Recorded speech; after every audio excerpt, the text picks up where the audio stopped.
one was Kendall Netmaker. I ran into him, and he wrote a book too.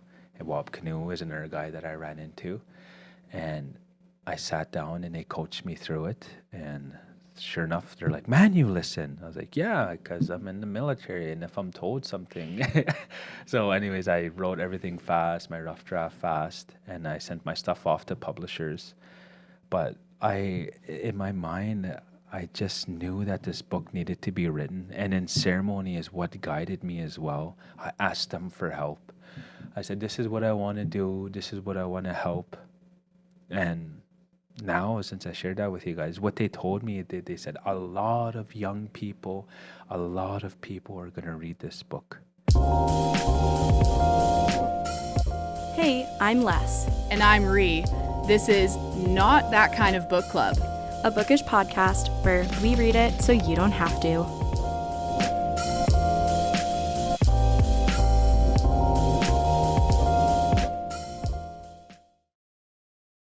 Hey friends, I'm Ree. And I'm Les.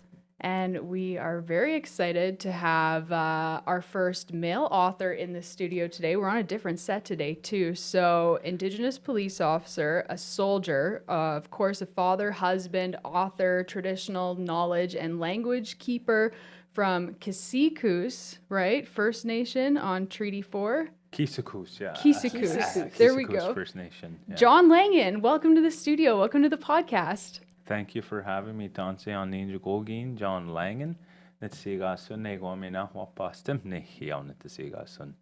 So I just introduced myself in the Nihiawewen language. Mm-hmm. I just said my English name, or as I like to joke around, I say my slave name is John Langan. But my native name is Whitehorse. When I got my name, I was just like, damn it, I want a cool name, like Blazing Eagle or Bird on a Buffalo's Back or something. but little did I know that Whitehorse is a very powerful native name. So in our hierarchy of our spirits, we have Thunderbird, which is at the very top. Those are like the police of the sky. They make sure people are doing right on Earth here. Then about halfway down, you have horses, because they're half Thunderbirds. They're very strong animals. Mm-hmm. And it kind of goes off the traits of who you are as a person. So when I got my name, I was like, dang it, I'm just named after the capital, Yukon. I was like, geez. But it's because I'm a hard worker, apparently. Just so I have like 4 jobs. Yeah. First and foremost is I always like to acknowledge the Iskocēs, so the women. So my wife, she's everything.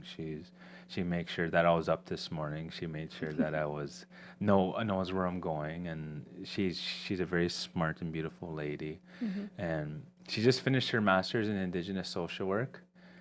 So the house for the past about half year was very hectic when she got her last paper in, and she's everything to me. And in our culture, women are very powerful because they put up with us men's stuff here. So I always like to acknowledge my wife first. So that's my first job, is being a husband, and mm-hmm. then being a father, and then public speaking and authoring this book, which comes with that, and then being a police officer, and then lastly is being a soldier for the Canadian Armed Forces. I've been doing Canadian Armed Forces for 18 years now, doing police for 8 years. Mm-hmm. Public speaking, I just kind of been doing on and off, but I've been putting a lot into it for like the past 6 years, probably. Yeah. But that's a little bit about me. Yeah. That's really cool. Wow, you are a busy man. Good busy though. Yeah. But there's a lot to unfold with that busyness. Yeah. And there's the busyness that it's almost good busy. Like, I get to spend all this time with them. It doesn't feel like a job. It just feels like this is my life. Like, this isn't a job. It's something I'm proud to be a dad. I'm proud to be a husband. Yes. Like, I love this part. Yeah. And it's like coming home to that. So it's not like you're coming home just to do another job. Yeah, that's one thing that I changed my mindset on thing is I changed have to get to. Yes. So I get to go to work. I can walk. I can use my hands. I can see. I can smell. I can talk. I can hear. So I get to go to work. get to speak to young people. I get to be on this podcast. That was my mindset when I came over here. Yeah. I love that. We appreciate it. To change it.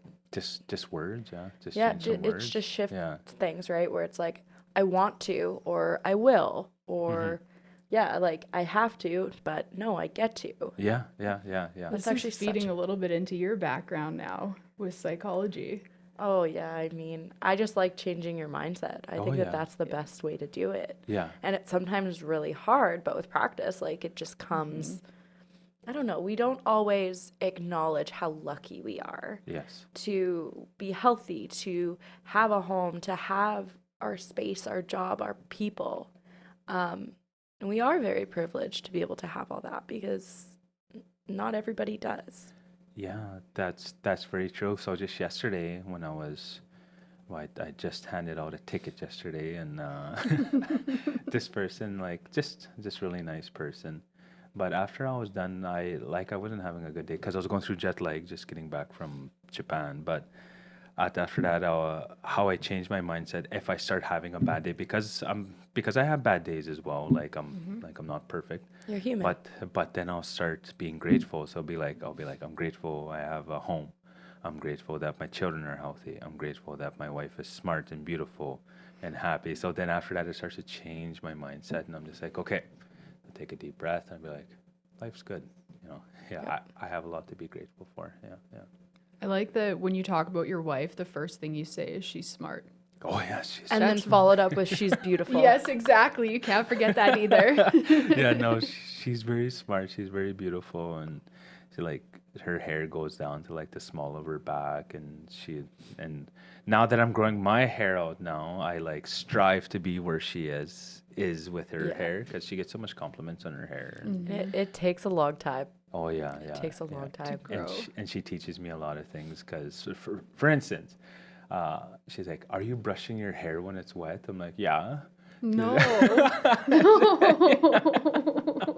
So now I have to, like, hair dry it, just because if you do it when it's wet, it has a tendency to break right away. So now I have to make sure that my hair is dry. But she doesn't hair dry, so she just waits for it to dry on its own, because she's like, gotta be careful with hair dryers because they can weaken your hair too. So she had her hair long her whole life, so she's an expert on it, and very beautiful hair. Well, and I would say she's an expert on keeping it healthy, Yeah. because the healthier your hair is, the better it grows and the quicker it grows. Yeah, because she has her routine that she does all the time. She's like, leave me alone, I'm doing my routine. I mean, I might have to get some notes. We need some tips on this. That's what I tell her. I was like, you should make little videos, my love. I was like, just show people exactly what you use, because she has, like, this big roll of stuff for hair, a big roll of stuff just for, like, teeth and stuff. And no, she really takes care of herself. That would be a really cool thing to watch. Like how do you maintain healthy hair at that length and things like that? Does she ever find she gets headaches with long hair? I'll have to ask her that. Yeah, but no. Well, and I think maybe if you wear your hair a little bit lower on your head too, it doesn't give you headaches. I just know when my hair gets too long and I try to pull it up, I'm like, this is her, she rarely puts it up. It's always usually down with her. Okay. Good. Then it probably is. I pull my hair up way too much, and I'm like, oh my god, my head hurts. Yeah, and nobody told me about the, like, when you do brush, like, these little hairs that have to catch up all the time. The ones that are growing, the little baby hairs. Yeah, or when you, like, pull it back and you're out in the sun and you're like, oh, you get a burn on your scalp, and then I don't know how to change it because that's how I part my hair. Well. So I always thought that with my long hair that it would be hard in the hot weather, but I seem to be doing okay, because when we were in Japan, it got up to 43 degrees with the humidex and all that. So it was 39 for a high, but then it felt like 43. And then I was just like, well, I did fine with my hair, because I sweat lots. Like, I sweat if I start walking, and especially in humidity. 43 degrees. So it was super hot. So we're like, we're not going to Japan at the end of August anymore, because you do want to go back. It's so beautiful there. Yeah, it's an awesome place. So, yeah. Wow. So I want to ask a question. So with long hair, are you able to tell me the meaning and the symbolic part of growing your hair? It's the source of our strength. So me, when I first started to grow my hair, it was actually my son, because my son has long hair, my daughter has long hair, my wife has long hair. Our drains at our home are very clogged, so and it's me that cleans them out. But my son just looked at me because I always told myself I was gonna grow my hair out, but then I said I'll do it after I'm retired from the police and the military and all that. But then my son just looked at me and he said, "Dad, why do you care what people think about you?" And I was like, you know what, you're right. And that's when I just grew my hair out from that moment. I was actually overseas when that happened. I was in Germany at the time, and actually no, I was in the United Kingdom at the time, and that was the last place I got a haircut. Yeah. And then I said, no, I'm not gonna cut my hair anymore. Yeah. And how long ago was that? That was September 2023. Yeah. Okay, so you've been growing it for a couple of years now. Yeah, and I didn't realize how long it takes. So it takes a long time. There's no quick process to growing hair. Yeah, but even when it comes to my hair, so my wife right away, she's like, "I'm not making your hair." I was like, so I taught myself how to make it. So now I'm getting better and better and better, and I'm learning how to take care of it. I bought myself Dyson hair dryer now, and but I found it at Marshall's because me and my wife love Marshalls. I love Marshalls. I didn't like going to Marshalls at first. I'm like, oh, geez, gotta go to Marshalls again. I'll wander around the guy area for a bit here. But now that I have like long hair and there's more stuff, now I know what's there. So now I actually enjoy going to Marshalls. And now. I'm not gonna lie to you, Marshalls has a great selection of hair stuff. Yeah. I buy all my hair like shampoo and conditioner there? Yes, I sure do. Yeah, so that's where I found a Dyson hair dryer, and I think it was like $200 or something. So I was like, it's not bad for a Dyson. Right away, I grabbed it. It's so cool because it's like it's not damaging to your hair. And here's the cool thing. So I went to go teach a basic military training this summer, and I never paid attention to the long hair stuff. So usually we have these military stores are called cannexes. So basically it has everything you need in there. If you're on training, it'll have your shaving, it'll have everything that you need for like military inspections and all that. And on there were like a bunch of Dyson hair dryers because that was probably for people with long hair. So I'm like, look at that, twice as much, but I got it for half price at Marshalls. But that's a steal. Love a good deal. I love a good deal. Yeah, because with military, it's just all time. Like, so if you're trying to get ready for an inspection in the morning and you have your hair to deal with, so I can see why people would be tempted to buy them because it dries your hair super quick. Because I had like a old hair dryer at the house, and I was looking at my wife. I was like, that took like 20 minutes. So now that I have the Dyson, it's much faster. Anyways, I don't know how we got the Dysons, but we're just talking about your hair. It's a very, very good topic. Yeah, I'm the first Saskatoon Police Service member on the street to grow my hair out. That's First Nations. Wow. Yeah, in my mind, I'm like, you know what? I'll pave the way for future officers because that's what I want to do. Yeah, because even yesterday, I got asked to do an interview for SPS Indigenous Recruiting Day on September 19th, 2000. Next Friday, I think. But it's a panel of police officers that are coming to speak about their experience of becoming a police officer, and I'm one of those panelists. And then you get to see hands-on demonstrations. And in my mind, I was like, I don't really want to do this. But my wife, again, she's like, John, start doing some selfless things. I was like, okay, yeah. So that's why I did it, because I always listen to my wife's counsel and what she says, because she's super smart.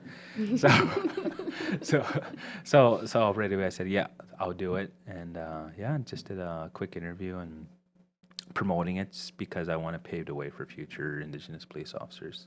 Be that change that I want to see. Yes. Because I know that it's like a us versus them kind of thing right now when it comes to policing right now. And I'm like, okay, well, yes, that's my mentality on how I operate. It's like, yes, I acknowledge the past and what we went through, but what can we do now to make things better? So that's what I'm about. It's never forgetting the past. It's understanding the past, understanding that, but what can we do now, instead of, I don't want to say dwelling, but like instead of focusing too much there, let's take this. Yeah. Let's integrate, yes, but what can we do now to change things moving forward? Yes, that's exactly how I am with everything, even when it comes to reconciliation. I remember I was with one of my old police partners, and right now he's with the Surrey Police. But we were walking the beat downtown, and then we were in the new we were at traffic court at the First Nations Bank building, and we're on the 8th floor because we got off on the wrong floor, and then we're looking at all the calls to action, and me and him were just looking at it. And he said, "Dang, John, you do the most of these, eh?" And I was reading them. I was like, "Yeah, I do. Look at that." I was like, because I just naturally do them on my own. Yeah. So, but that's what I'm about. It's just like doing things. Like even coming here, it's just doing things in action, and me going to a little hair conference right after this. Yeah.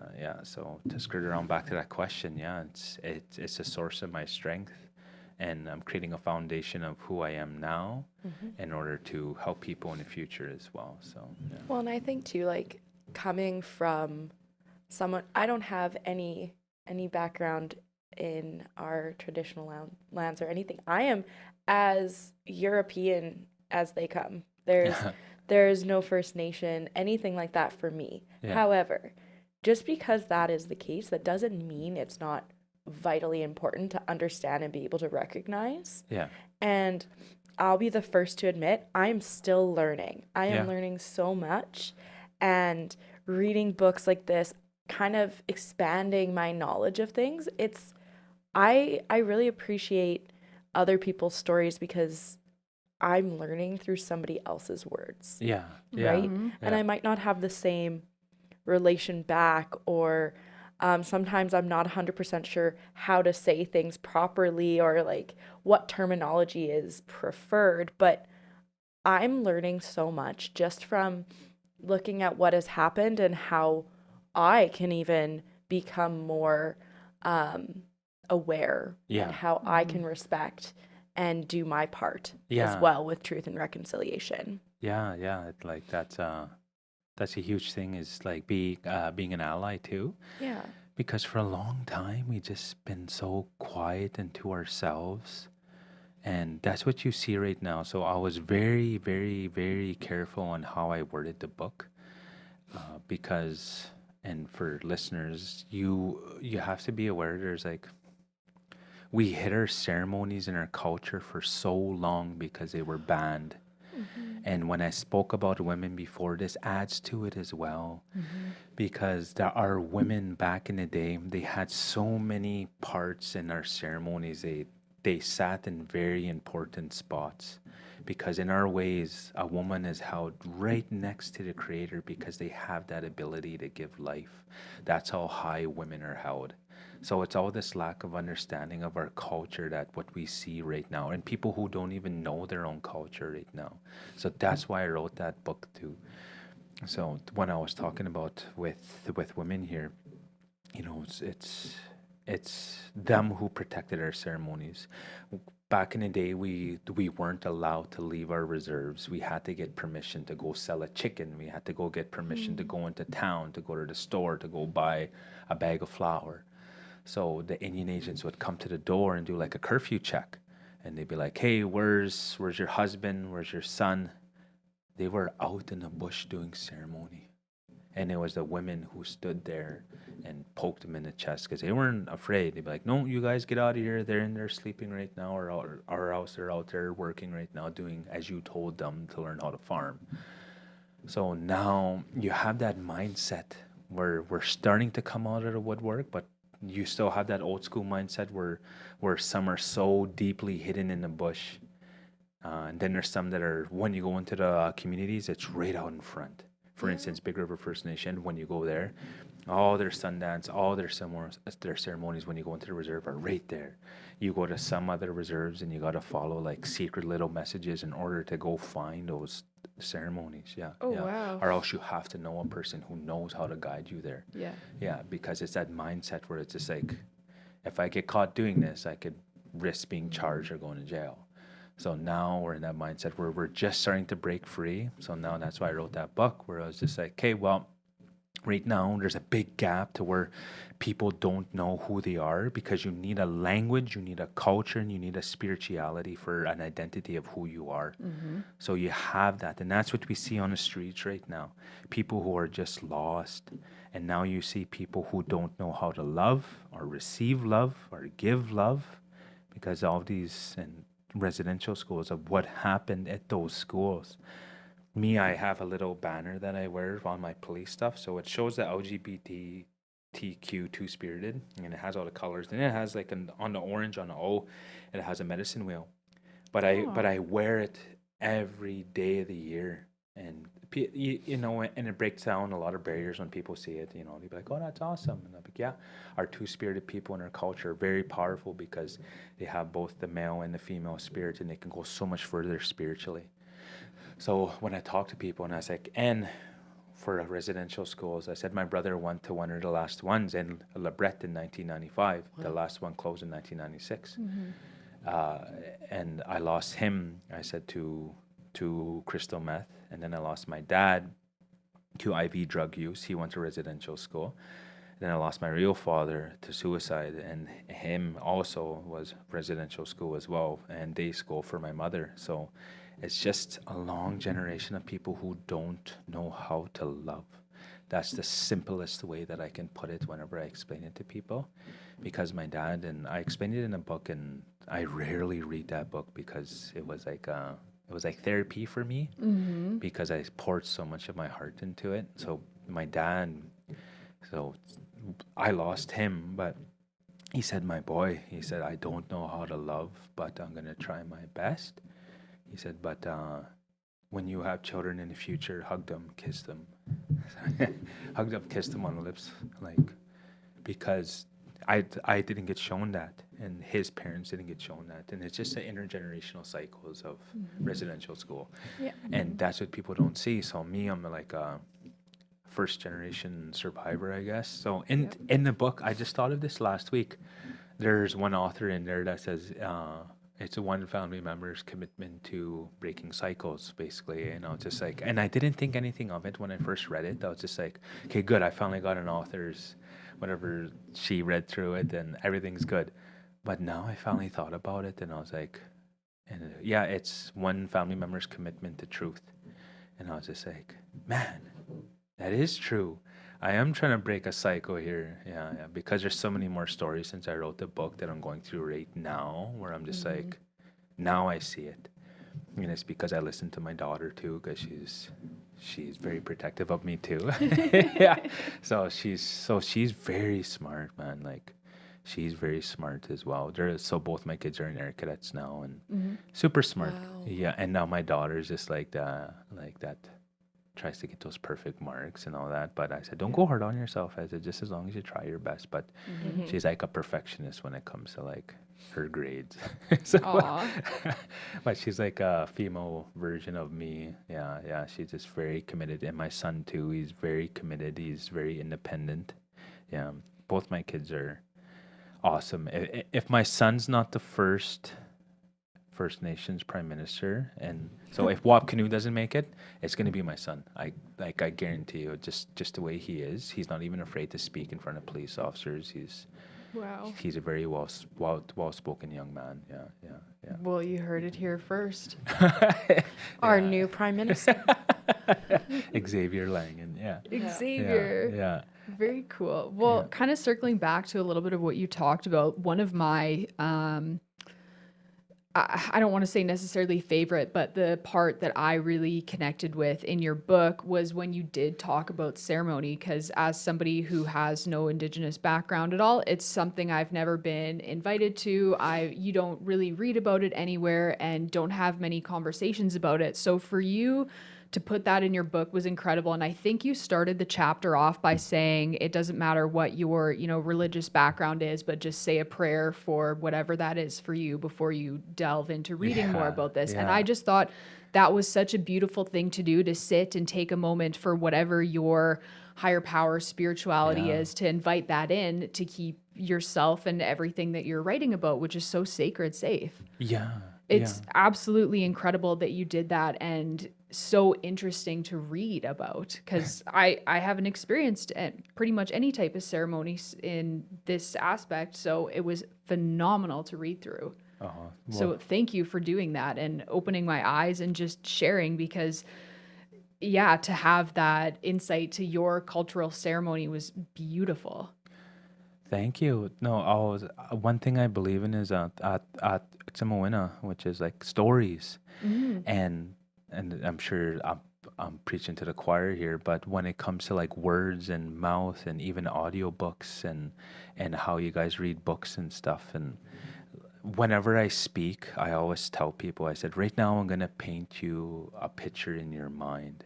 I have the masterpiece in my mind, and you guys are going to have your own little paintbrushes. So by the time you leave, you guys are going to have your own version of how you created these things in your mind. So what I'm going to share with you now is like, when it came to me sharing about these ceremonies, I'm like, okay, I dropped that mindset to where I was just like, people are going to think I'm crazy. So when I say that, when I applied to become a police officer, this is how I kind of tell people, I'm like, the stuff that I'm sharing is not a joke. It's for real. Like, in my world, it is. When I became a police officer, I went to a night lodge, and a night lodge, just for understanding, it's kind of like about 2/3 up our hierarchy wheel. And once again, for viewers, just kind of open up your mind. We have spirits that come in there and they listen to us. Back in the day, it was used for guidance for like, well, here are good hunting grounds. Here's what you can do a person that did wrong, because we had our own laws and our own governing system of how we dealt with people. Here's a medicine that you can use to help your sick daughter or your sick mother, and this is what you got to do in order to go and get it. Nowadays, it's more modern to where you could be like, okay, well, I'm sick with this. What can I do to help supplement the Western treatment that I'm getting? But in here, I know my life is going good is when I ask questions like this about the future and stuff. So I'll be like, how does it look if I become a police officer? And these grandfathers and grandmothers in there, so those are our versions of angels, just so you guys can understand. They look after us, and there's hierarchies of them. And they came in a lodge, and they gave me a simple answer, and they said, bright and shiny. That's all they said. And they say it in a language, so then they have a translator that translates it. I'm like, okay. Fast forward a couple years, and then I applied for the Saskatoon Police Service because I didn't want to say what if. So I handed in my 170-some questionnaire of all the dirty things that I did in my life. I felt like the most horrible human being in the world.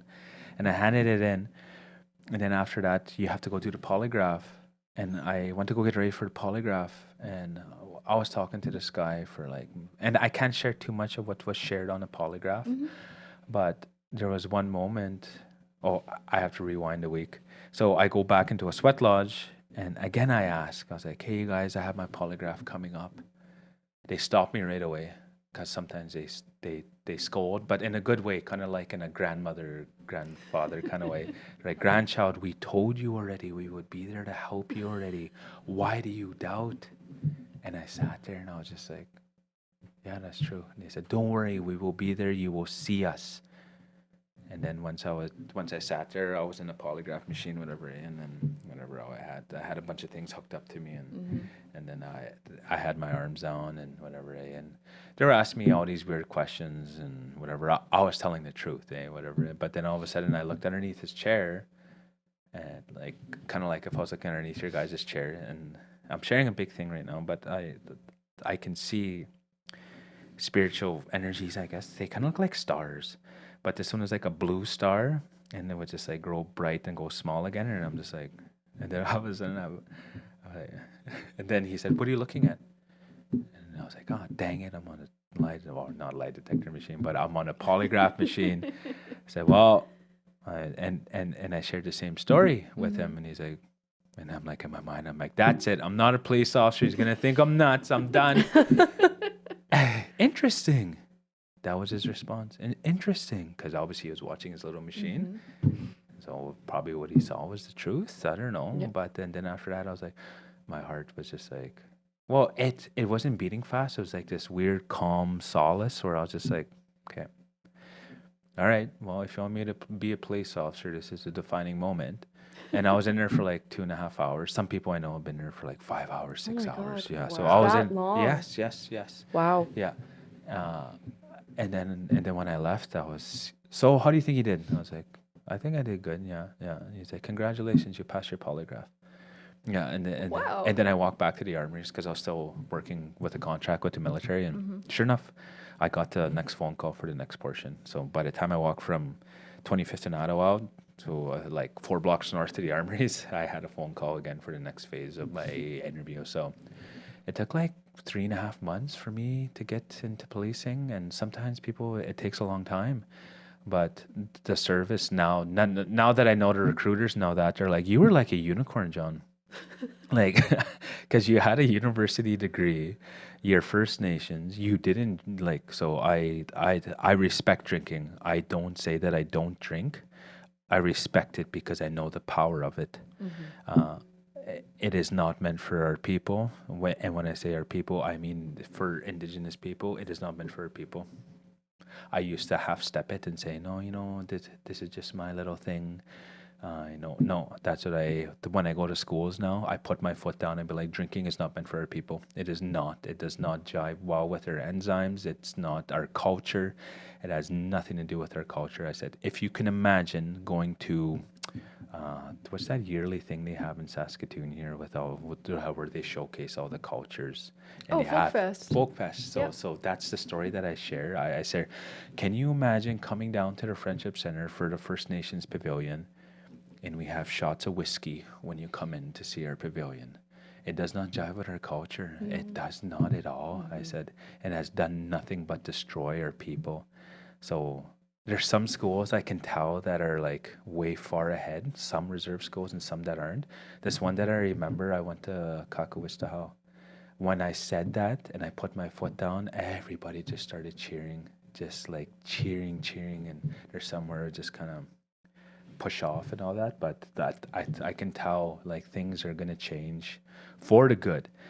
And that's what I told my daughter. I was like, it's gonna be cool to be Indigenous in the future, my girl. I said, you are gonna see it yourself. I said, it's so cool. People are pretending to be us right now. I said, yes, they are. Yeah.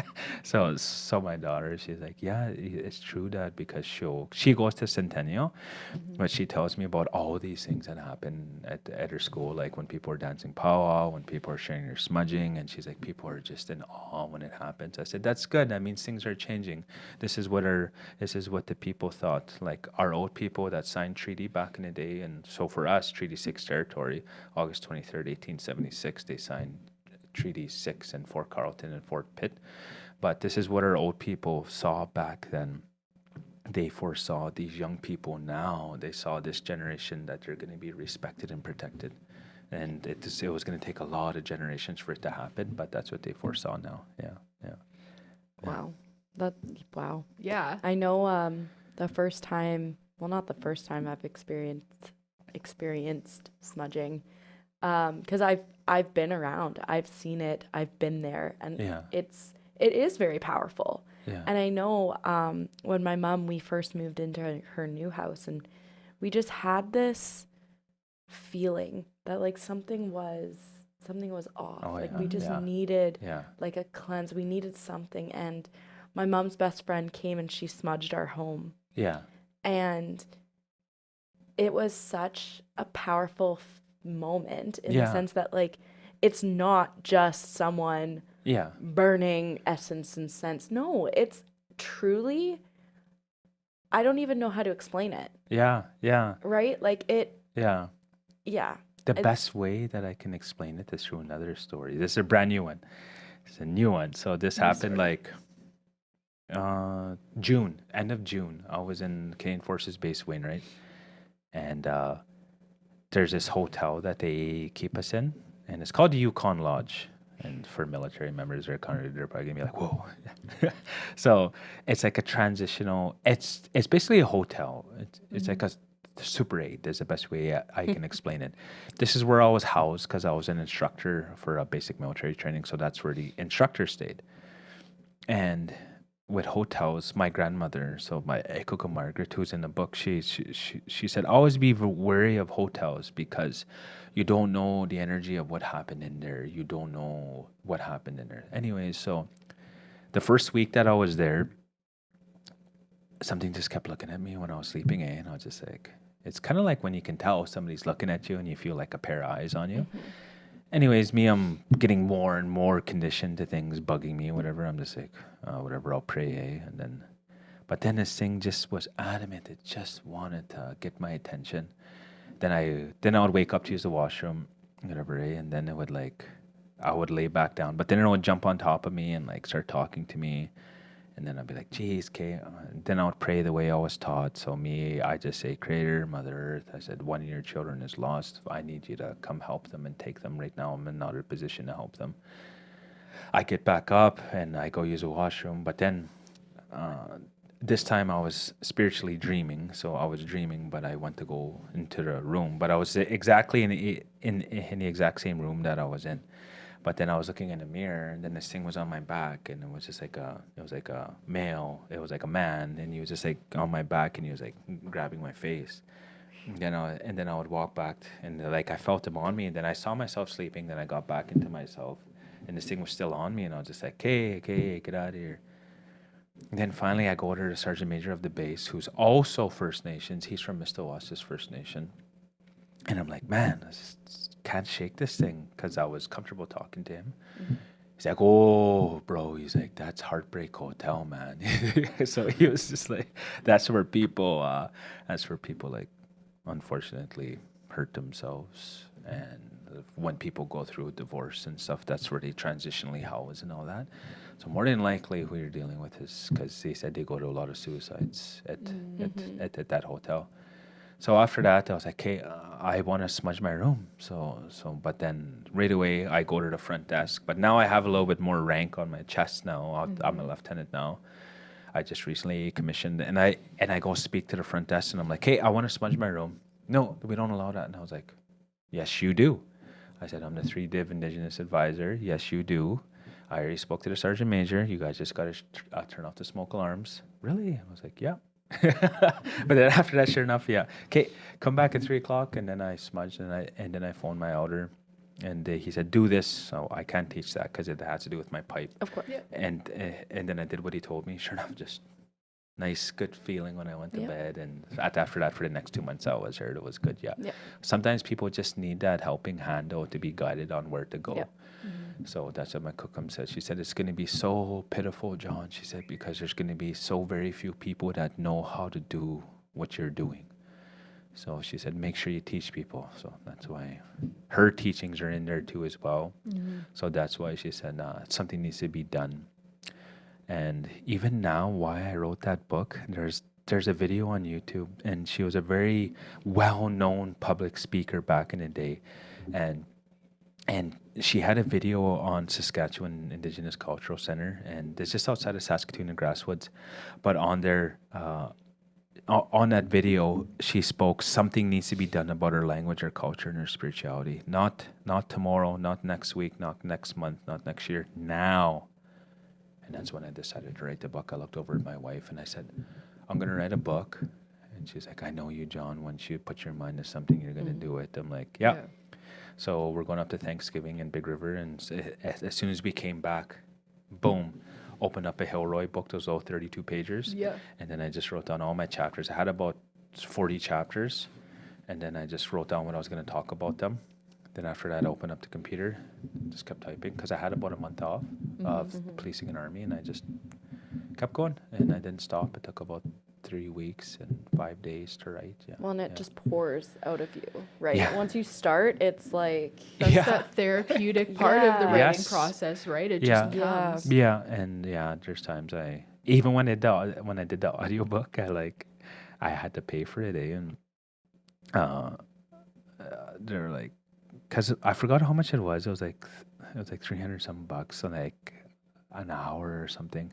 It was high up there because Amazon and Audible have their things they want for their audio and all that. Yeah. And there was times in there, especially when I was talking about my dad and all that, I would just break down and they'd be like, don't worry, John, take your time. And then me, I'd be like, no, it's costing me money. Yeah. So from there, I'll just be like, oh, no, this is costing me money. So I just kind of took a deep breath and kept carrying on with my audiobook. Yeah. Wow. Yeah. I was gonna say, so as I move away from my mic, tell us about your book, right? Tell us, like, I know we've already talked about it, but for anyone listening, tell us about the book. Tell us why you wrote it. I mean, you've already kind of talked about that as well. Yeah. But yeah. I just want to know more. Tell us about the book. With my book, I wrote it just because I knew something needed to be done about our culture and our spirituality. And I would do actually a bunch of recruiting events with the Canadian Armed Forces all the time, and I would speak up north. But my public speaking really started when I was in Air Cadets. And if I rewind a little bit more, I got charged with a break and enter in 2003. I was about 14 years old at the time. I was with a group of people. They're all gone now. I don't know if I put that in a book, but they're all gone now. They all passed away because they all tried to blame this break and enter on me. I got in trouble. RCMP put me in the alternative measures program, and the month and year that came into effect was the time that I got charged. So just like everything in the universe just kind of aligned for my life to turn out that way. Because when I was in police college, I was like, hey, Proof 2003, that's when I got charged. And then my criminal law teacher, like at the time, he's like, that's why this program was made for people like you, John. Look at you right now, you're in police college. I'm like, yeah, that's true. So basically it's community service working with the victim's family. So I was working in the fields, stooking and putting wheat bundles together. And from there, they were speaking about Air Cadets. I got involved with Air Cadets. I looked at them as they were like marching around in the Kenora Composite High School gym, and I was like, "Ooh, they're a bunch of wieners." I said, "But you know what? Those wieners is what I need in my life." So then I walked back to my house and forged my parents' signatures, because they were always going out and doing their drugs, and my mom had her pill addiction. And so nobody was ever home. So I always knew how my dad did his signature or whatever. So I timed it. I'm like, okay, that's enough time. I went back. Best decision I made in my life. And from there, I stayed occupied with our cadets. And then we would get into public speaking. And it was called effective speaking. So I would go to competitions and stuff. And I just kept myself occupied. Even though I didn't place with public speaking, I got 10th in provincials and stuff, because I would watch people speak and I'm like, wow, those people are really good. But they would be like, talk about cardboard boxes for the next 10 minutes, go. And then you'd be like, cardboard boxes are brown and sometimes they come in by 6 inches, by 10 inches, by 3 inches. And that gets into, so it's just like that, where you'll just have to speak about them, eh? I love that. Yeah. So if we would do that, then that's where my mind started to get into public speaking. So then fast forward into the military. By this time I'm exposed to people who are such good speakers. I saw one yesterday even too, who I emulate myself off of. He's like the chief of reserves, Chief Warrant Officer Albert Boucher. He may watch this, but anyways, he just the way he speaks is just like, man, he just sends shivers down your spine kind of guy. But from there, that's when I broke out of my shell and I really started to find my gift that the Creator gave me, which is speaking. Because I don't know if you guys noticed, but I try my best to not say or when I speak. Speak very well. So that's the gift that the Creator gave me, which is the thing that you do with the least amount of effort. That's what I believe is the gift that the Creator gave me. So I started doing that up north, just recruiting, telling my story over and over and over to all these northern communities. And be like, you should write a book. And I'm just like, no, I'm good. I don't like reading. I said, only if I'm forced to or whatever. And unless a book really, really catches my attention, and then I'll read it. And then finally, I ran into people that really believed in me. And one was Kendall Netmaker. I ran into him, and he wrote a book too. And Bob Canoe is another guy that I ran into. And I sat down, and they coached me through it. And sure enough, they're like, man, you listen. I was like, yeah, because I'm in the military, and if I'm told something. So anyways, I wrote everything fast, my rough draft fast, and I sent my stuff off to publishers. But in my mind, I just knew that this book needed to be written. And in ceremony is what guided me as well. I asked them for help. I said, this is what I want to do. This is what I want to help. And now, since I shared that with you guys, what they told me, they said a lot of young people, a lot of people are going to read this book. And in my mind, I'm like, I'm just writing it for my kids in case I like get hurt with the military or police, so they have these teachings in front of them in case I leave early. But then it started to snowball into this other big thing to where I'm like, okay, yeah, now young people, it's going to be like a manual for them. And even if it's not a young person reading it, it'll be for other people to understand how beautiful our culture is, how beautiful our spirituality actually is. Because like I said, it was hidden for a long time, but now it's here. Now it's so beautiful, and like it's always been beautiful, but like now you can kind of see it. It's just like I share a little bit in there, but when you experience it in person, it's like, wow, it's like there's so much more to this life. Even from the time that I'm done writing it to now, man, I learned so much. And I'm still constantly learning so much, and going through so much trials and tribulations as well. But I'm in a better place, or I'm more armored for it. But I dreamt of that cover. So once I dreamt of it, I ran into a guy. He's in Saskatoon near Dark Strand Visuals. He took a picture of it, and I shared with him my vision. And the cam paint on there. So I cammed up the way that you're supposed to cam up, but then once I was done, my wife looked at me, she's like, John, she's like, no. Because it looked like I was being a racist person, I guess, trying to do like blackface or something. So I was like, well, this is the way they teach us to do it in the army manuals. She's like, no, John. I was like, okay. So I like wiped it off, and I just did the small little tiger stripes. So and it's just kind of a blend. So it shows policing, my culture and all that in the middle, and then army on the right side. Because those two jobs on the outside, they don't define who I am. It's what's in the middle that keeps me centered of who I am. It's my culture, it's my spirituality, and my language is what I'm currently working on. Like I'm starting a language, but it's difficult. But today I'm going to take that word away, Ayman, because it's not difficult, So I just chip away at it every day. And it's getting easier. And now I'm starting to understand people more. And and I want to teach people along with this journey.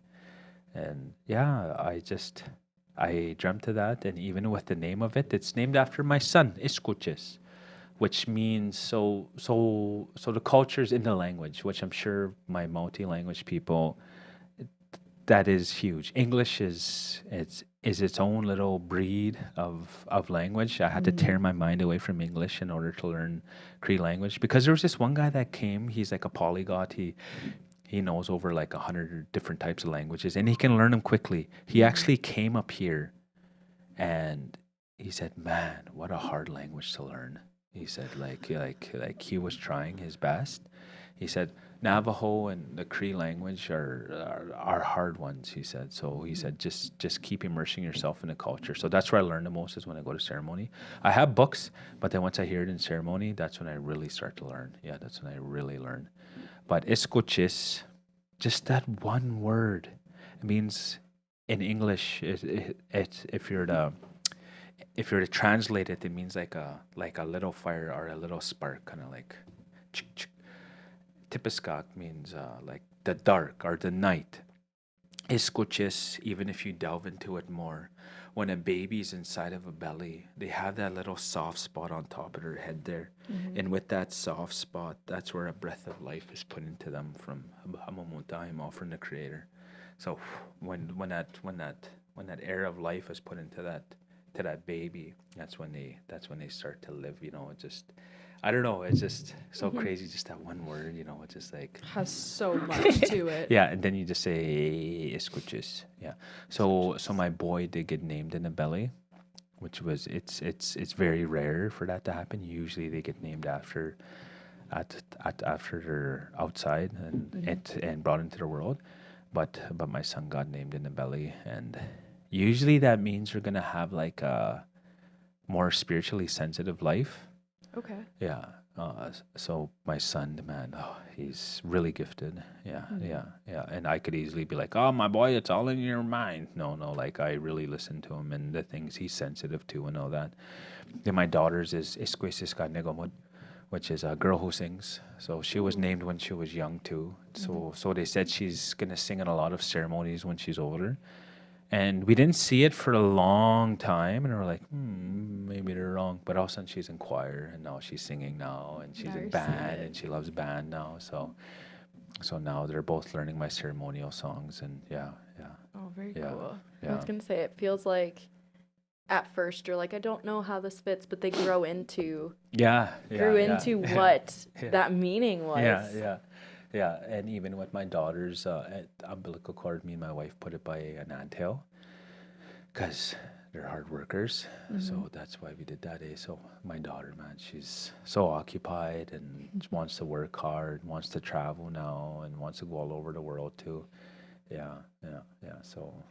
So we did that with both our kids. So yeah, they're gonna be wicked hard workers. Yeah.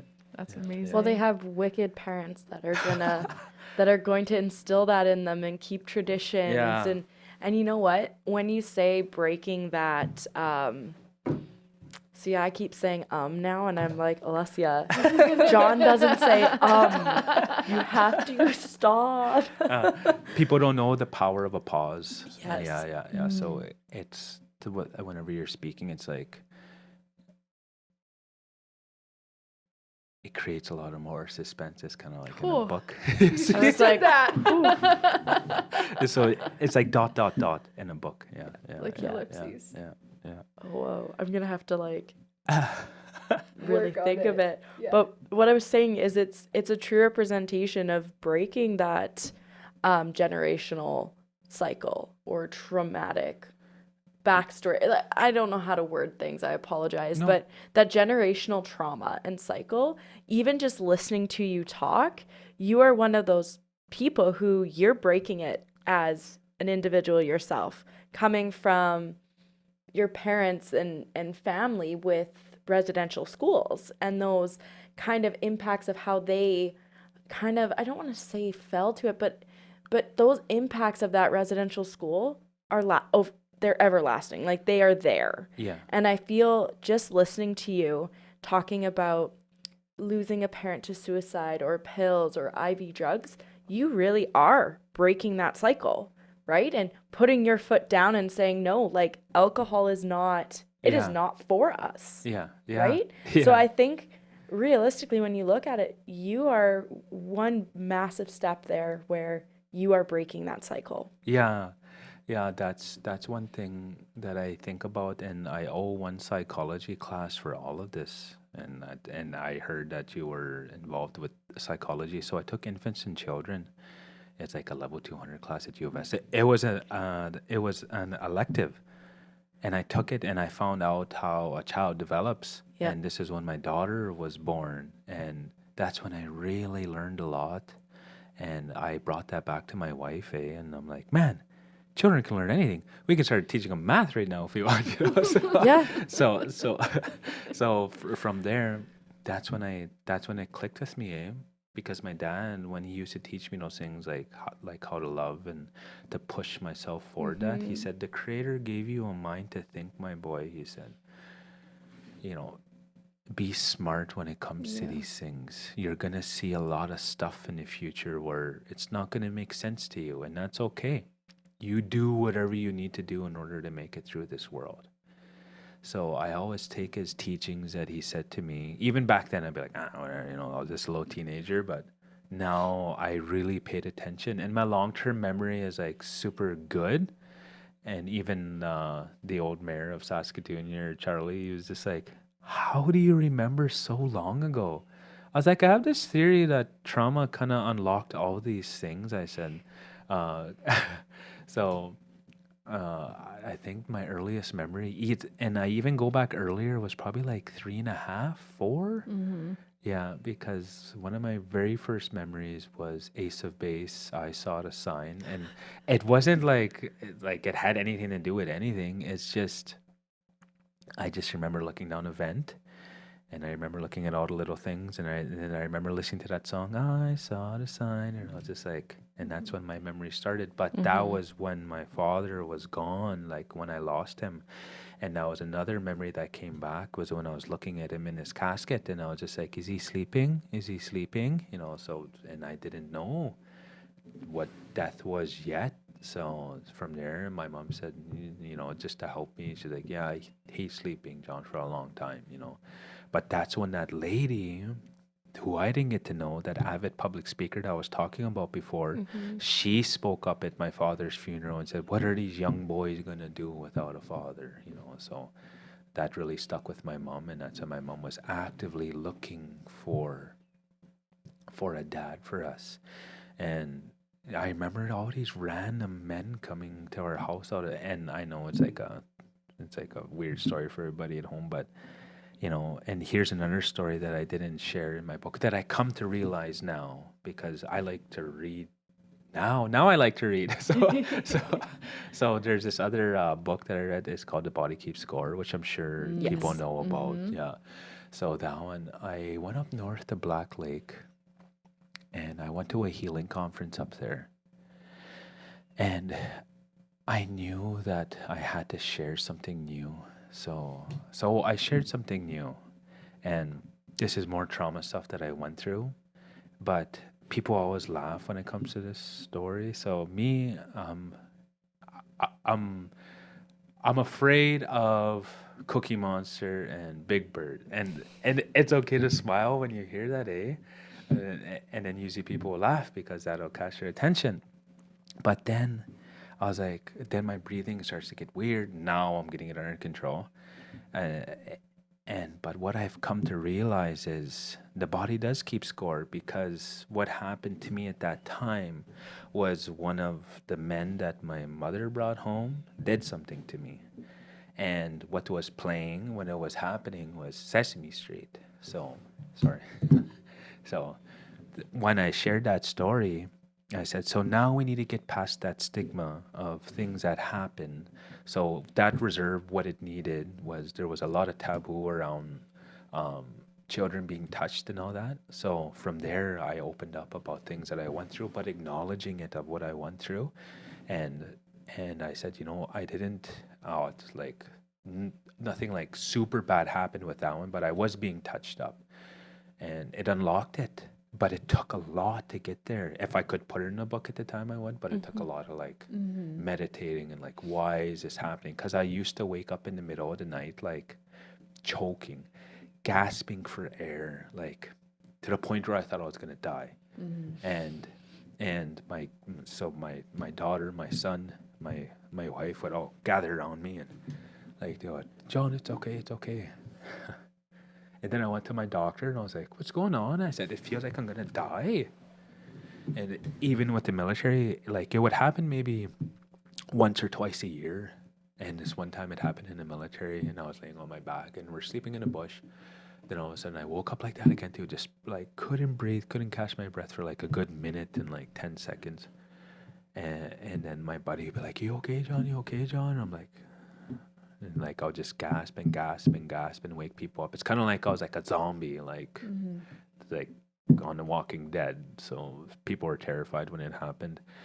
But then finally, now it's starting to slow down. Now it's starting to stop because I'm dealing with it now. But man, yeah, after I said that, showing a piece of my heart, then this lady finally came up and she was like, I prayed to Creator so many times to send a man like John up here, because the whole community like came up and like hugged me, and like it was such a beautiful experience. Then she opened up about what was going on in the community and taboo stuff that nobody didn't want to speak about, but it just took one person to like push through and to open it. And she was just like, even though this young man's not from here, he shared his heart, and she opened up about stuff that she went through with people that hurt her. Then all of a sudden, all these other people just started lining up, and I was just like, man. Yeah, I said, and then me, I was just smiling. I was like, okay, Creator, now I know why you wanted me here. Like, holy cow, like it was. I don't know if you know where Black Lake is. It's Pretty like far up it's north, super right? far Don't up you have north. to fly in? Yeah. I actually got stranded in Wollaston Lake before because that was another northern community I went to. And yeah, like now they want me to keep coming back, so I'm gonna go back because I was supposed to go back this summer for like a men's healing conference, but now I'm gonna go back next year for another conference and up to Uranium City for a bunch of other stuff. But Wow. things are changing, things are going so good, and just like I just shared with you guys, I'm in competition to go to Inspire, but I got accepted to go to the principals gathering, so they come and hopefully my book. It's going to be taught all across Canada. Yeah. As it should be. It's I a agree, it phenomenal should be. book. It is absolutely phenomenal. And, you know, you have talked a lot about stories in this book, stories that have happened since. Do you have any plans to write another one? Yeah. I always tell myself when I retire, but man, there's so much stuff. Like even with police, I just kind of shared a little bit about police in there, man. But there's so much stories that I have with police. Like there's so much everywhere I drive in Saskatoon. Even as I was walking up here, I was like, I remember going to that house. I remember when we're getting in a chase going down that street, and it felt like I was working for a quick sector, because that's why I travel so much, is because I can't really turn it off when it comes to going around in Saskatoon. So I'll be like, oh man, that's where that happened. Usually there's a lot more bad than good, because unfortunately when it comes to police, we're not dealing with people on their best days. We're dealing with them on their worst days. Yeah. But sorry, I don't know what kind of tangent I was getting on there, but So then, were you a part of the massive speed trap in Willow Grove the other day? yes, actually I was. Yeah. I turned the corner. I was like, "Whoa, there's a few yeah. police vehicles so, there." So my buddy almost got bumped there, eh? Yeah. So that guy was going like 85, and then my buddy comes out waving, and then some people just happen to have dash cam, whatever, and then all of a sudden, like, he almost hit him, and he like goes around, and he has like every opportunity, like, that's a police officer, and he just takes off, yeah. So Wow. yeah. But that one, unfortunately, with speed traps, we have to slow people down, like. It's important. In my Yes. mind, obviously being on the receiving end of a ticket sucks, but I can tell you from driving in other countries, we have it good here in Canada. Like it was one time, me and my family were in Italy, and I'm like, hey, it's lawless here. I was like, man, there's like no lanes, nothing. And it's like, the quicker you go, you go with it. Yeah, cause when I first started, there's this traffic god of a officer who's like, good cops write tickets, and I'm like, of course, when you get out of police college, you're just like, no. But out of the time, so for my time being in traffic, I found more drugs, I found more weapons, I've been in more foot pursuits than I've ever been when I was in patrol. Because patrol, I'm just going call to call, going to suicides, going to like just a lot of dark things. With here, I have that time to like slow down and speak to people, and like, so a lot of stories I have. Like one of my first like weeks of working in traffic, I was just trying to scan some ID into our little scanner, because we don't have them in our regular patrol car, so I was like so happy to use it. So this guy was in an Uber, because you need 2 Uber placards, one on the front, one on the back. Anyways, the guy in the back didn't have a seatbelt on. I go up, still doesn't have a seatbelt on. I said, that's the reason why I'm asking for your ID. Can you give me your ID? He gives me a wallet within a wallet. His regular wallet had like just red bills and brown bills, just thick. And he gave me like a Bonilo wallet, and I'm like, whatever, I didn't think anything of it since I was my first week in traffic, and I'm like, I just want to write tickets. So then I pull his Quebec ID out, and then whenever I try and go scan it, beep, beep, and it's not scanning. And then my police partner at the time, he was training me like how to be a traffic officer, and he's like, looks fake. And then I was trying to POA, and then I was just like, hey, it does look fake. And then I like Googled like Quebec ID fake, and you can order everything there, and I'm like, wow. So I looked at the address, and this is my whatever ingenuity. This is just an individual mindset of a police officer. So I was like, looked at the address, looked at Google Maps. It's a brand new house. then I go back to him. I was like, how does your house look back home? He's like, oh, like built in the 60s. And I was like, okay, all right, man.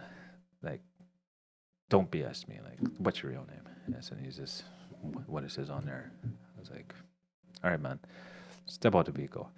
And whatever, I placed him under arrest. Actually, detained him because I was trying to ID who he was. And got the Uber lady on her way. Then we find out he has like 3 cell phones, and his cell phones are going off. And we're trying to find his ID of who he is. He's in the back, he's sticking to his guns. That's who he is. And I'm like, dude, it's peeling. I was like showing him, eh? And then after that, my buddy or my police partner opens up his like hockey bag there that he had, and he's because we're trying to find his ID and this, and he's like, and he looks up. There's like half a pound of cocaine and he has fentanyl and then just in the Uber with him. Come on, at least get a friend to come pick you up. In an Uber. Yeah, and then I was like, hey man, like as soon as he opened it up, he's like, hey man, my name's so and so, and then whatever. You're like, it's a little late now. Yeah, you should have disclosed this earlier. Yeah, but then we got all those drugs off the street. And, but we Very lost good. the case though because I should have arrested him, not detained him. There's two different levels: detained, arrest. Detained is me just trying to hold on to him to ID him, but.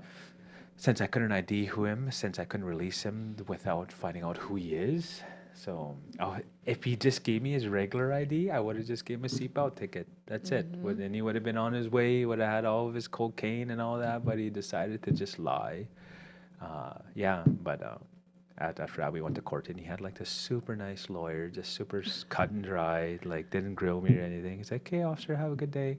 We lost it, but in my mind, I'm like, you know what? All those drugs are off the street. Yeah. All these drug dealers are mad. More than likely, they know not to mess around in Saskatoon. Yeah. So, it's a win. Yeah. And all of his lawyer fees and all that. Yeah.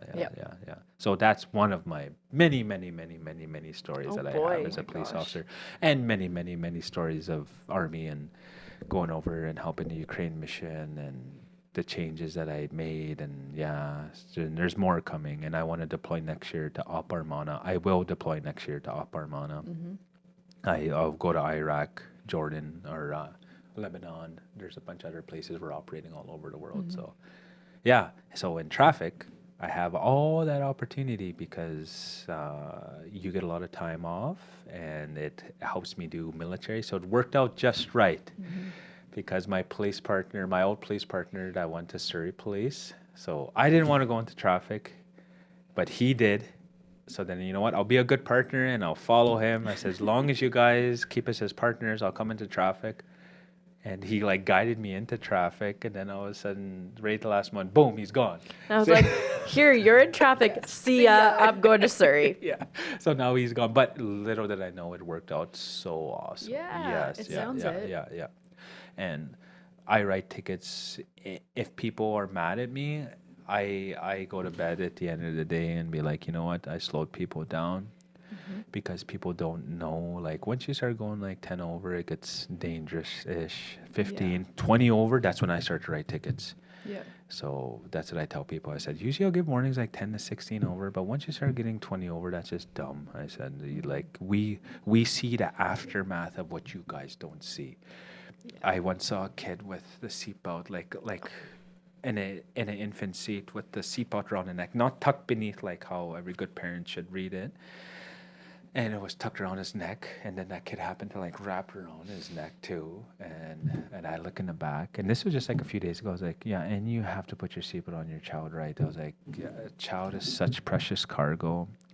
But me, whenever I write tickets, I only believe in writing one on one stop. I don't write more than one unless they're like super douchey towards me. So I'll be like, hey, I'm gonna choose the one with the least amount of money and the least amount of points or no points, but I'm gonna educate you on the other stuff.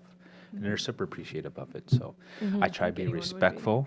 Yeah, I try my best to be respectful because unfortunately I was pulled over when I was 15 by our CMP before, and I was treated like garbage, like straight garbage. And I got pulled over again when I was 18 on my birthday, rolling through a stop sign in Prince Albert, and And I looked up and I was like, it's my birthday. And then like this person didn't want to look at me and they're like, I'll be back with your ticket. And I was just like, oh yeah. And like, so, happy birthday to me. yeah. So I ran into one person who had the same birthday as me. And I was like, hey, you don't get a ticket today. But people are like super like, I can feel them when I come up. Mm-hmm. And then I'll be like, good day, I'm Constable Langan from Saskatoon Police Service. The reason why I pulled you over. And then I'll give them a reason. Yeah. And then after that, I don't like try to trick anybody. I'm just like straight up with them and then be like, hey, here's the video, here's everything. And like, this is my reasoning why. And then usually there's some people who are just love to lie. And those are the people I just switch it around on them. Like there's this one guy and I don't like going to court, but this one I'm like, I hope he goes to court. Because he was the only vehicle like right in front of the brick on Circle Drive.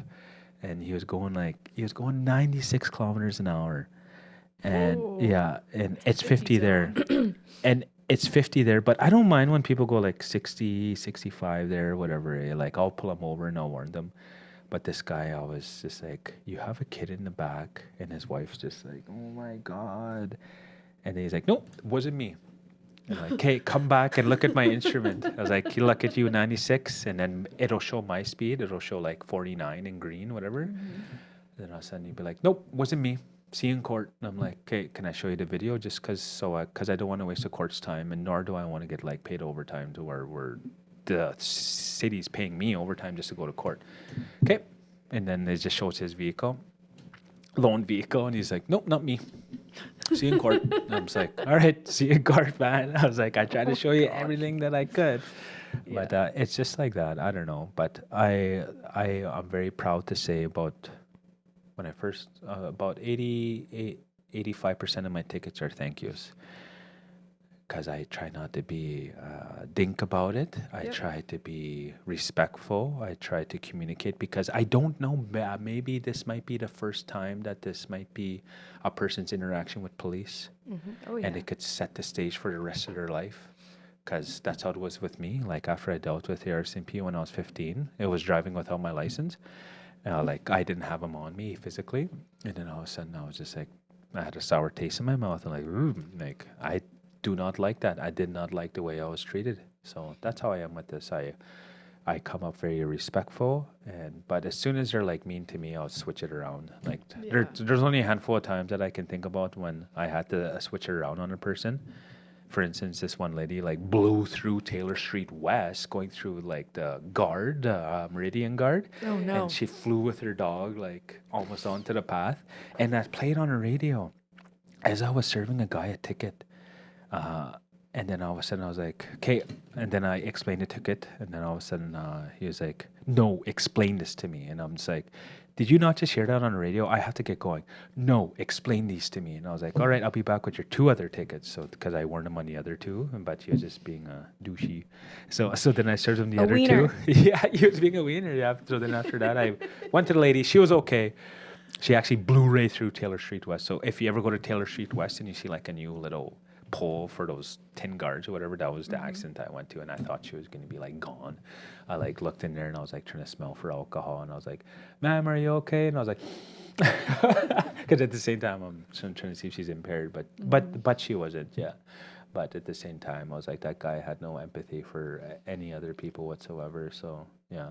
And then sure enough, that person happened to know another police officer, but then they're like, hey, did you pull over so and so? I was like, yeah, that guy was a douche. Yeah. Yeah, I sure did. Yeah. You got extra tickets today too. Yeah. You want to be mean? Here's 3 more. But that was their thoughts. They're like, yes, that's what we thought right away. Because they're like, if it was Langan, more than likely he was probably nice to you, but you probably treated him bad. So yeah. But many stories. Yeah, you are a fantastic storyteller. I feel like we could just sit here all day long and just talk. Yeah, so easily. that's why I just love telling stories. And when it comes time, though, when it's on a platform where people will listen, but I'm that kind of person. Even when it comes to leadership, that's how I am. The Army is so awesome because they're the only ones that believe in becoming a good follower first before you're a leader. Mm-hmm. You can find all these books on how to be a leader, but you won't find any on how to be a good follower first. So that's why I did that first in the military, being a good follower first. I went through the ranks as a private, corporal, master corporal, sergeant, warrant. Then I commissioned over to the leadership ranks. So now I'm an officer now. But now I know what my followers want. Now I know what they're going through and their hardships and what they go through. Same thing with police right now. Right now I'm just kind of in the background right now, watching and observing and listening, because we do too much of this and we don't do enough of that. So that's what I do now, is I'm watching and observing. So when it comes time, when I am in those leadership roles with the police, I know what my followers want. I know the hardships that people go through. So that's one thing I like about Army, is that foundation that it created for me. Yeah. Amazing. Wow. Yeah. I feel like all this time has just flown by so quickly. Seriously. I don't even know what time it is. Okay. What time do we start? That time. So quick way to wrap things up is we like to play a little game called What Did You Just Finish Reading? What are you currently reading? And what's next on your to be read? And I'd be very intrigued to see what you got going on. What am I reading right now? So there's my wife's mind book. That's what. Here's what I do. I don't read my cell phone on the toilet. I read a list of 300 things that I want from the creator. And I wrote them down on my first flight over to Japan. And out of those 300 things that I wrote in 2023, I can probably cross off about 90 things right now. Wow. One of those things is read Bianca's mind book. What the heck is it called? It's one of the top 10 books right now.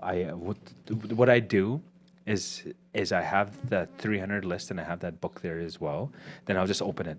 And then whatever chapter I'm on is what I believe that I need to be read that day. So there's that. And then Russ, I don't know if you guys know Russ, but he's a hip hop artist. And he's like a manifesting kind of guy too. But he also has a couple books out right now. Oh, shoot, I just can't think of their names right now. And another book that I'm reading right now is obviously my Cree language textbook. What I'll do is I'll open them up and I'll be like, all right, that's what I'm going to learn today. And then I'll either make a video about the language that I'm learning that day, and then I'll teach people. What's another book?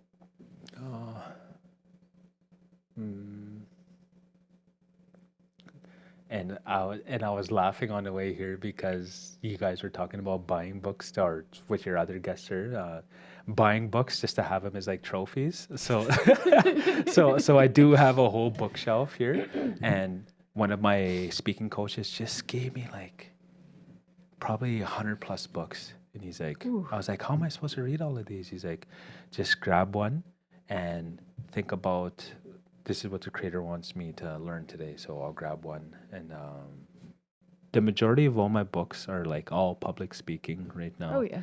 Yeah. So I think one is multiple streams of income. So that's the one that I'm reading right now.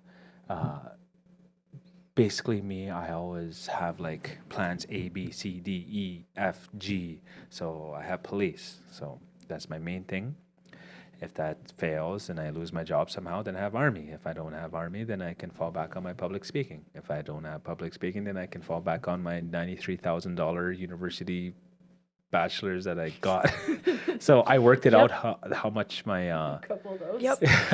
I worked out how much my home reserve funded me, so I didn't have to go through student loans or anything. So they gave me $93,300 to go to school because they gave me a monthly allowance to go to school. But I know when people hear that, they're like, unfair. No, that was back in those treaties when I was talking about our old people. So when they were signed back in 1874 and 1876, the people who wrote those treaties, they said, we want our young people in the future to have the same level of education as the people writing these treaties. What are they? And they said, lawyers. That's what we want for our young people. So in exchange for this land, we ask that you educate our young people. So then it got misinterpreted through the days. Well, that's just a grade 8. And you guys are going to become farmers. No, that's just a grade 10. That's just a grade 12. No. So now it's university. If I want to go to master's, no, that they would have to pay it. So But unfortunately, I don't like going to school. Not yet. Not yet. So anyways, there's that. So I am reading like probably 3 different books right now. Yeah. So they're all positioned around my house. So I'm not like lazy and I'll just like pick one, multiple streams of income. Yeah. So that one there is just having a bunch of streams of income. So even with the book, like on Amazon, once in a while I'll see like checks from McNally and I'll see checks from Indigo and like other bookstores that are at. And then I'll have some from Amazon and Audible and from my website and just Army, police, just, I don't know, just working hard and having those multiple streams of income. Yeah, that's one thing. Because I always listen to other smart people. Because this one guy that I met in Romania, his name is Nutjor. He was like, John, don't ever be the smartest person in a group. Always surround yourself with people who will challenge your mindset, who will not be yes people to you, who will be like, hey, you should try to do it this way, John. So I always do that. And even walking in here, as I walked into your guys' studio here, you have to occupy your mind into a space where to be like, yes, I can do this as well, So it's kind of like walking into $1 million home. Or or driving a nice vehicle, you have to occupy your mind space into that. Even when it comes to speaking, I like walk on big stages and I'm like, one day I'm going to speak in front of 10,000 people. It's just that kind of mindset. So I was going to say, John is ready for his TED Talk. Yes, I can't wait for that. TED Talk X at the University of Saskatchewan.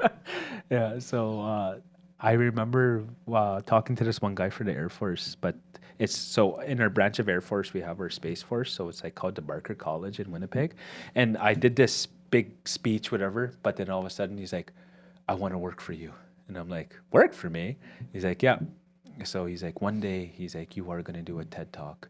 One day, he's like, mark my words. And I'm like, yeah, that's on my list. So that's on the actually list. Yeah, it's there. It's going to happen. It is, yeah. It's going to happen. And I just, that's my gift that I believe the Creator gave me, is just speaking. And I just love when it comes to like a microphone and when it comes to a stage. That's when I just, like the first few minutes are a little bit like my heart's kind of pounding for a bit, but then I just get into like a flow state almost. Yeah, I do my little tactical breathing that the police and army taught me, and then after that I just coast, and then I just speak from my heart. Even yesterday I spoke, Master Corporal Josh Roberts, he died in Afghanistan, and they asked me to speak for like 1 or 2 minutes, but I just spoke from my heart, and I just did a quick land acknowledgement and why we're smudging and why we're here.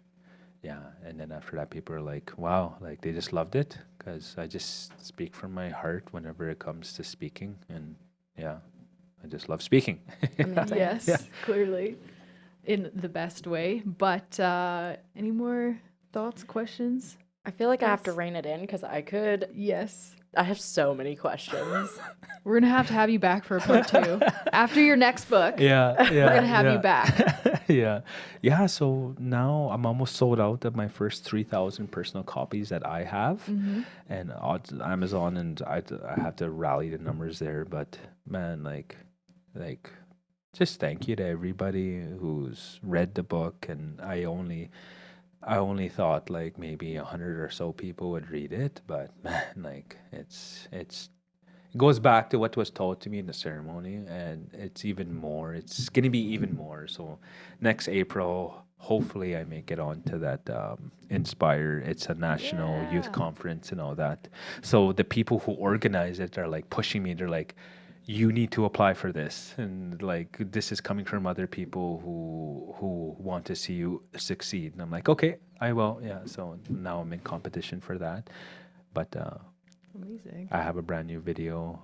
I didn't put it on my website yet, but I need to adjust it because there's a lot of I want in my new video, because I share in there I want to share our spirituality, our language, our culture. But what I need to shift it to is these are problems I see, and this is how I see that I'm going to fix them. Yeah, so that's what I got to change for my video. So it should be out. I'll probably do it today. So now that I said it, so now you said it, it has to happen. Yeah.